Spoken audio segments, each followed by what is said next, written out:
Art is the reshaping of reality by man to present it in an understandable way. As the artist recreates the world around him, it is shaped by how he sees it and what he believes in. The Indian artist did not attempt to depict only the material reality around him. He wished to share the complete experience of the moment, not just the photographic presentation of the shapes around him. Beauty for the Indian artist has been a reflection of the glory of God. In fact, for the ancient artist, the experience of beauty, the ecstasy on seeing nature or art which is truly beautiful, has been considered as akin to Brahmanand or the final bliss. Join us on this journey into the heart of the Indian tradition of painting. Come with us to the gorge of the Vaghora river, where Ajanta was created, to the courts of the Mughals and the Deccani Sultans. Journey with us through the deserts of Rajasthan and the icy lands of Ladakh and Lahaul Spiti. In the verdant south and in the gentle hills of the north, experience the compassionate view of life that is enshrined in Indian painting.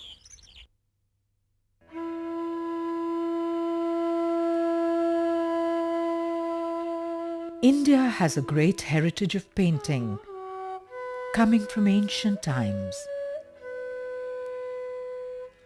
These paintings are made deep in the heart of temples and on the walls of sacred caves. They are vivid pages of history which bring alive 2,000 years of India's glorious past. With vibrant colour and exquisite detail, the paintings of Ajanta recreate the splendour of the ancient civilization of our country. We see here the palaces of times gone by. We see the rich textiles for which India was renowned all over the world. These 5th century paintings reveal the fulsome development of traditions which survive till today, such as the ikat form of woven textiles and block printing. The finest translucent silken garments adorn the figures. These ancient paintings present a world of men and women, kings and commoners, city and village folk, who are even today recognizable from their distinct apparel. We see in these ancient paintings the deep roots of our culture. These paintings fill us with a sense of happiness and pride in our culture, which is one of the oldest continuing in the world. India has a vast heritage of mural paintings from practically every century of the past 2 millennia. These are some of the finest paintings of the ancient period of the entire world, and they survive deep in temples and caves scattered all over the country. They are sometimes in the most unexpected places, and often we walk past them without knowing that fine paintings are hidden away very close to us. Here in deep recesses in the outer ambulatory wall of the 7th century Kailashnath temple in Kanchipuram are some of the oldest surviving Shaivite paintings. Such paintings would have once covered the walls and sculptures of many magnificent temples of the ancient period.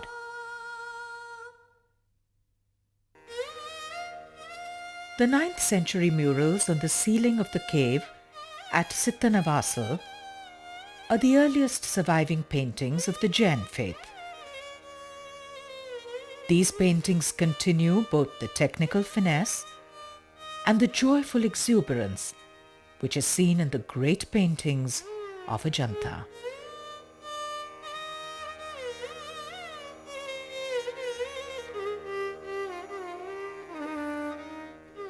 The 9th century paintings at Ellora continue the legacy of Jain paintings.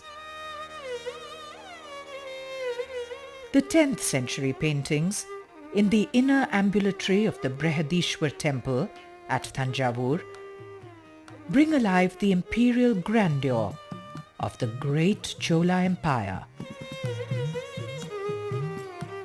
These paintings were hidden under a layer of plaster and 17th century paintings.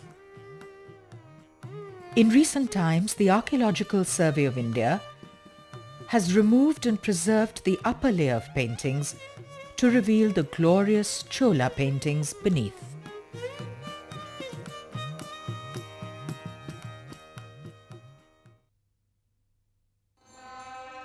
The 11th century murals painted in monasteries made of mud across the icy Trans-Himalayas present a fascinating crucible of cultures.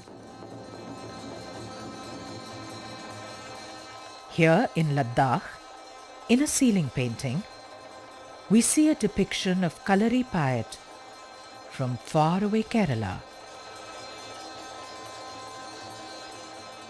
There are depictions of the Sumstek, the three-storied temple structure of Kashmir.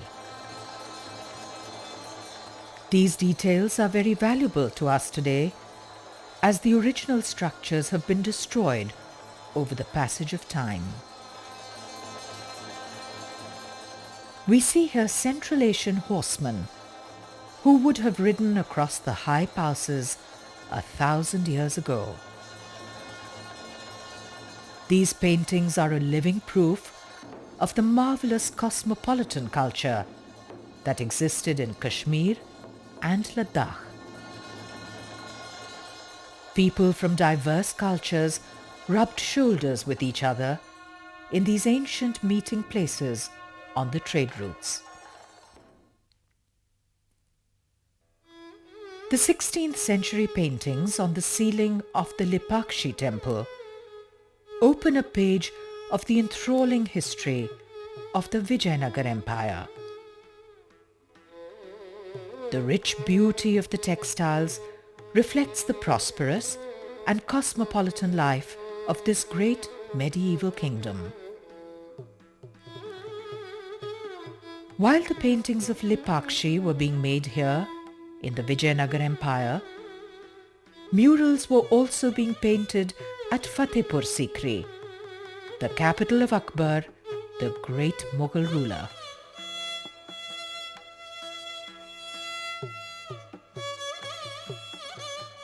The late medieval period witnessed a vast range of mural paintings, which were made from Orissa in the east to Kerala in the south, to Rajasthan in the west, and the Trans-Himalayan regions in the north.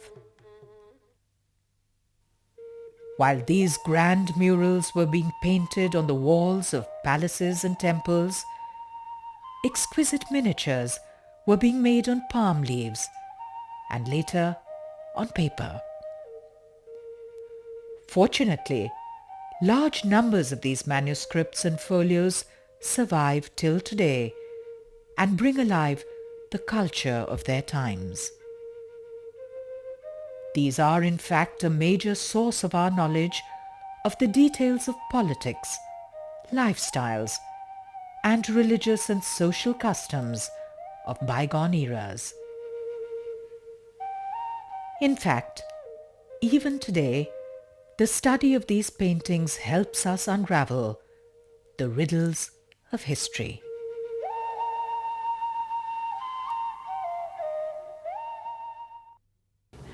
Actually, the Mughal paintings are of immense help to understand and to study and also to identify various Mughal structures.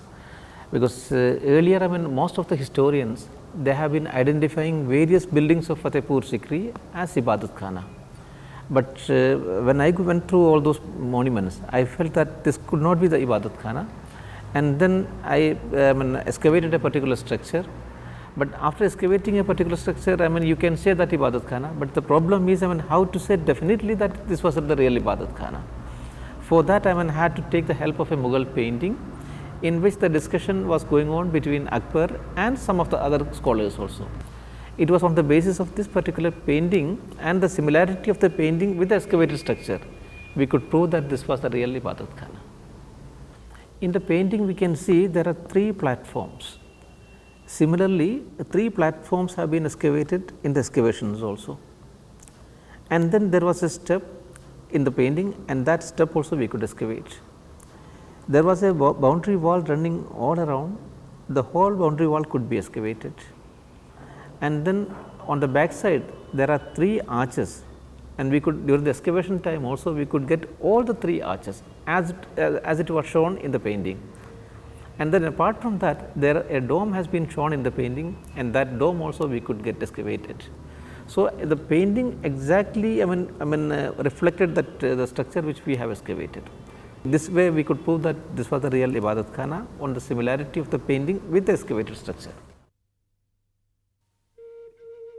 The story of Indian art comes down from thousands of years ago, long before the historic period. The world is today discovering the early roots of India's and indeed the world's civilization. The preservation of rock paintings is adversely affected both by the ravages of time and the effects of human visitation in modern times. Many sites are much damaged, but here we have selected a site near Bhopal, which is particularly well preserved. This site is much better preserved because there has been comparatively little visitation by humans, and it is not so well known. It is not a public site. The paintings here are excellently preserved in comparison to anything anywhere in the world. There are highly expressive and lively paintings of prehistoric man in many cave shelters spread all over the country. These have a wealth of information to yield to us and are valuable treasures of our past which need to be guarded and conserved. Many sites of the art of early man are still being discovered, such as the ISKCO site found in recent years by Bulu Imam near Hazaribagh in the state of Jharkhand. Since then, over a dozen rock art sites have been brought to light in this region by our INTAC, that is the Indian National Trust for Art and Cultural Heritage Chapter in Hazaribagh, and I as its convener, Bulu Imam, have spearheaded this, should I say, spate of discoveries in different directions, including the connection between the rock art sites and the village art. The walls of palaces, temples, and even homes in India were once extensively painted. Most of these murals have been lost to the passage of time and to changed cultural norms. Great treasures of murals have been lost to recent whitewashing and repainting. Unfortunately, in many instances, valuable ancient paintings have been covered with new paintings. But the damage is mostly done by the public, because they whitewash, they repaint with artists who have no idea what they are doing. So, the whole notion of retouching or doing something on the surface of a painting itself, to me it is a very unscientific way of looking at things. They do not realize that repainting in ancient days, when it was done, it had a different system altogether. Today that kind of a tradition is not there, the technique is not there. So, if you use any other foreign material like oil medium or gum medium, you are actually damaging the surface. Conservation efforts have been taken up of the large numbers of mural paintings which are spread all over Rajasthan. Here in the Mehrangarh fort, the murals are being cleaned to reveal the original colors.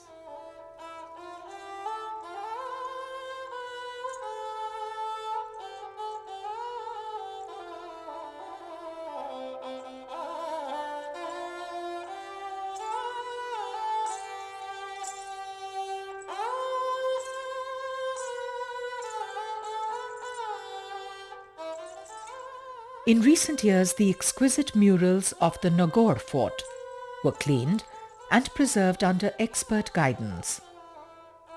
These are among the finest murals of Rajasthan.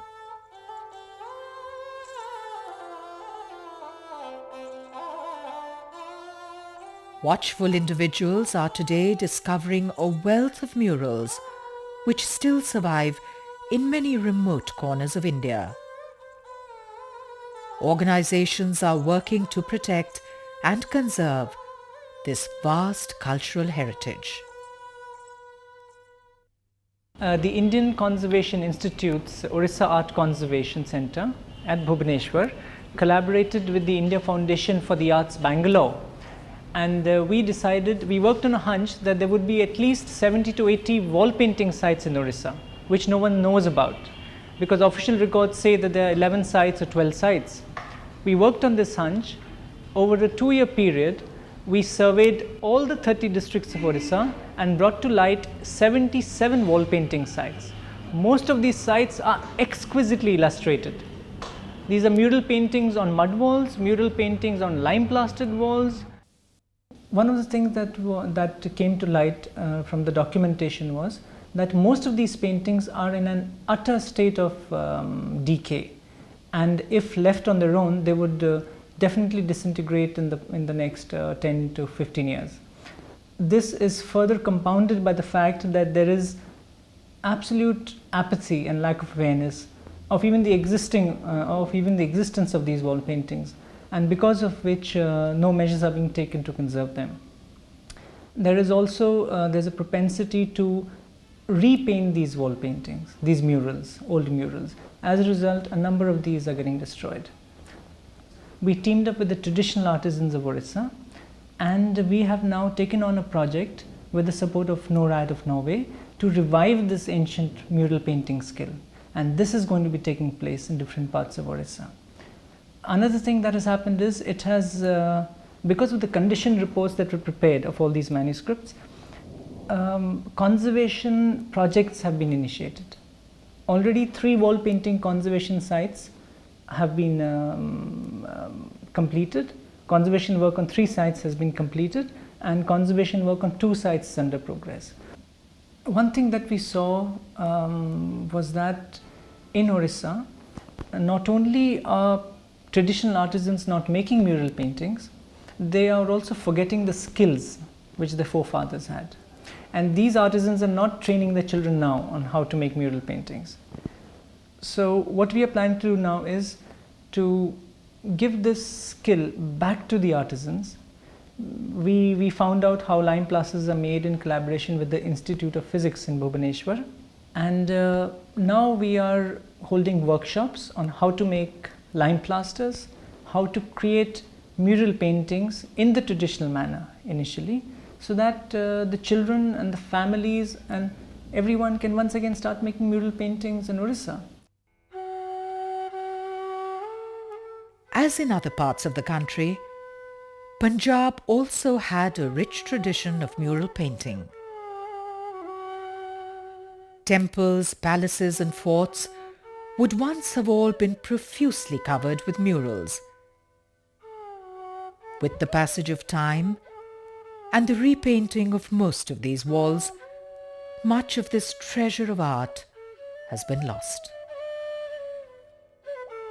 A recent documentation and conservation project has brought to light forgotten sites of mural paintings in Punjab, and efforts are ongoing to conserve these valuable paintings.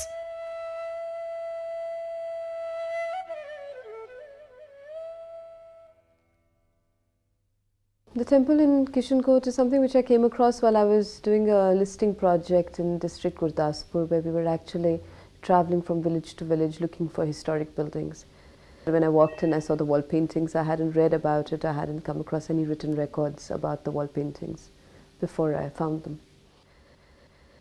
We were going to involve the community in the conservation process because we were not going to bring in a contractor who was going to do the civil work and disappear with his manpower. We were going to train the local people to do the conservation of the building. In the process of this 1.5-year work in Kishankot, they got trained in the removal of lime wash from the wall paintings. The ones who got skilled got trained in removal of lime wash from painted surfaces too. So there was community participation in practically all aspects of the conservation work that happened in Kishankot. The high-altitude trans-Himalayan region of Ladakh has been a great crucible of India's ancient culture.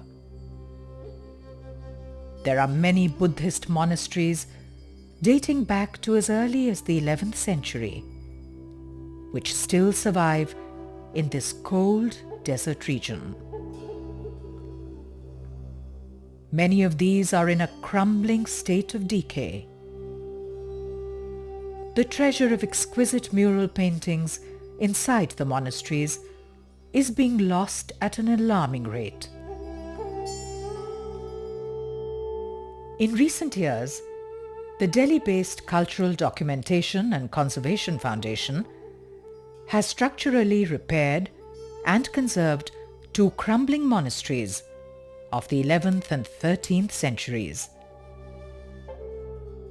The Guru Lakhang in Old Phyang village and the remote Wandla monastery in the Khaltse subdivision of Leh district are mud structures in which the walls and roofs had become extensively damaged. Rainwater was seeping in through the cracks and damaging the murals inside. Government scientists, the religious leaders of the Ladakhi community, and the few still remaining traditional artisans came together to carefully guide and to carry out the structural repairs. 7 villages around the Wandla monastery came together in a major effort to save the ancient structure, which is a deep and revered part of their history. With the strengthening of the walls and roofs, the fast disappearing murals inside have been granted a new life.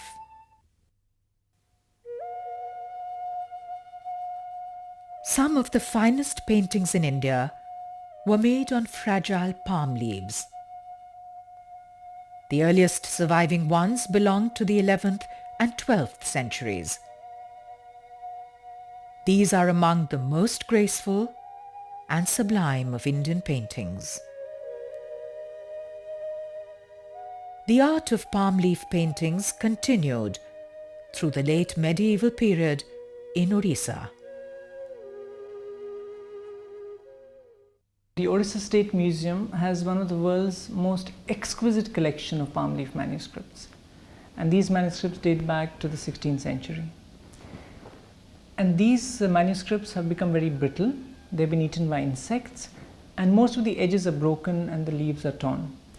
So the Orissa Art Conservation Center established a palm leaf conservation laboratory in the State Museum building in Bhubaneswar and has taken on a project for the conservation of these manuscripts.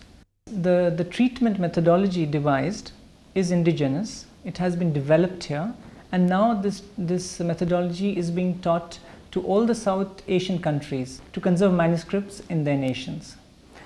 Over the next 3 years, we plan to visit every village, in every block, in every panchayat, in every district of Orissa, and go to each and every village document the condition of their palm leaf manuscripts and teach the people in the village itself how to conserve the manuscripts, how to undertake preventive conservation of these manuscripts so that they can preserve the heritage in their village itself. And to help in this effort, we have taken out publications, 16-page booklets in very simple language, in the local language, in English, in Hindi also. And these booklets are meant for distribution in all these villages. From Punjab in the west to Orissa in the east, there is a growing awareness of the need to preserve our heritage. Individuals and institutions have begun valuable pioneering work. We have one of the oldest and finest traditions of painting in the world. It is a vast legacy which preserves 2,000 years of our cultural and philosophic history and is invaluable. We have a database of over 3,000 buildings, historic buildings in Punjab, and with some number with wall paintings. But unfortunately, I mean, it's very important because to preserve these buildings, because local history, regional history is very critical. I mean, if we expect the average Punjabi to, or any regional person to identify with a larger history of the country, it's important to, start from their local environment before you kind of expect them to empathize with the larger historic patterns. And another thing I think that people in the cities or the urban people or the intelligentsia or the members of the creative arts could do is they could create initiatives across India of first of all identifying places which are very beautiful and might be threatened, whether in Jharkhand or in the Nilgiris, and making specific attempts to document whatever heritage is in that region, not merely with the intention of documentation, but as we have done with the art over here, to create awareness of that particular heritage. I think if people can work together as individuals first, and then you can form teams and communities and things like that, I think everyone can make a difference.